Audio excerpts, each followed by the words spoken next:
श्रीदुर्गाष्टोत्तरशतनामस्तोत्रम्। ईश्वर उवाच शतनाम प्रवक्ष्यामि शृणुष्व कमलानने। यस्य प्रसादमात्रेण दुर्गा प्रीता भवेत् सती। ॐ सती साध्वी भव प्रीता भवानी भवमोचनी। आर्या दुर्गा जया चाद्या त्रिनेत्रा शूलधारिणी। पिनाकधारिणी चित्रा चण्डघण्टा महातपा। मनोबुद्धिरहङ्कारा चित्तरूपा चिताचितिः। सर्वमन्त्रमयी सत्ता सत्यानन्दस्वरूपिणी। अनन्ता भाविनी भाव्या भव्या भव्या सदा गतिः। शाम्भवी देवमाता च चिन्ता रत्नप्रिया सदा। सर्वविद्या दक्षकन्या दक्षयज्ञविनाशिनी। अपर्णानेकवर्णा च पाटला पाटलावती। पट्टाम्बरपरिधाना कलमञ्जिररञ्जिनी। अमेया विक्रमा क्रूरा सुन्दरी सुरसुन्दरी। वनदुर्गा च मातङ्गी मतङ्गमुनिपूजिता।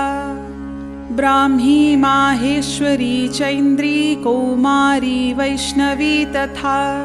चामुण्डा चैव वाराही लक्ष्मीश्च पुरुषाकृतिः। विमलोत्कर्षिणी ज्ञाना क्रिया नित्या च बुद्धिदा। बहुला बहुलप्रेमा सर्वा वाहनवाहना। निशुम्भशुम्भहननी महिषासुरमर्दिनी। मधुकैटभहन्त्री च चण्डमुण्डविनाशिनी। सर्वासुरविनाशा च सर्वदानवघातिनी। सर्वशास्त्रमयी सत्या सर्वास्त्रधारिणी तथा।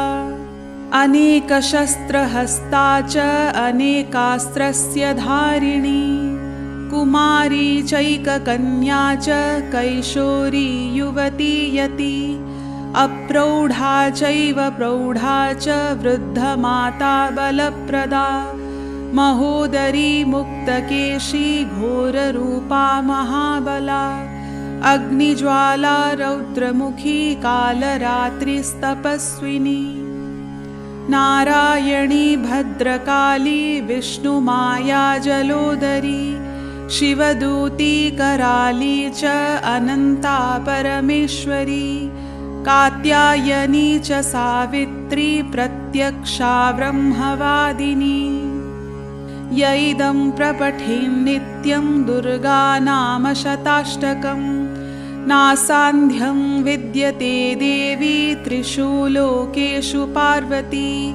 धनं धान्यं सुतं जायां हयं हस्तिनमेव च। चतुर्वर्गं तथा चान्ते लभेन्मुक्तिं च शाश्वतीम्। कुमारीं पूजयित्वा तु ध्यात्वा देवीं सुरेश्वरीं। पूजयेत् परया भक्त्या पठेन्नाम शताष्टकम्। तस्य सिद्धिर्भवेद्देवी सर्वैः सुरवरैरपि। राजानो दासतां यान्ति राज्यश्रियमवाप्नुयात्। गोरोचनालक्तकुङ्कुमेन सिन्दूरकर्पूरमधुत्रयेण। विलिख्य यन्त्रं विधिना विधिज्ञो भवेत् सदा धारयते पुरारिः। भौमावास्या निशामग्रे चन्द्रे शतभिषां गते। विलिख्य प्रपठेत् स्तोत्रं स भवेत् सम्पदां पदम्। इति श्रीविश्वसारतन्त्रे दुर्गाष्टोत्तरशतनामस्तोत्रं समाप्तम्।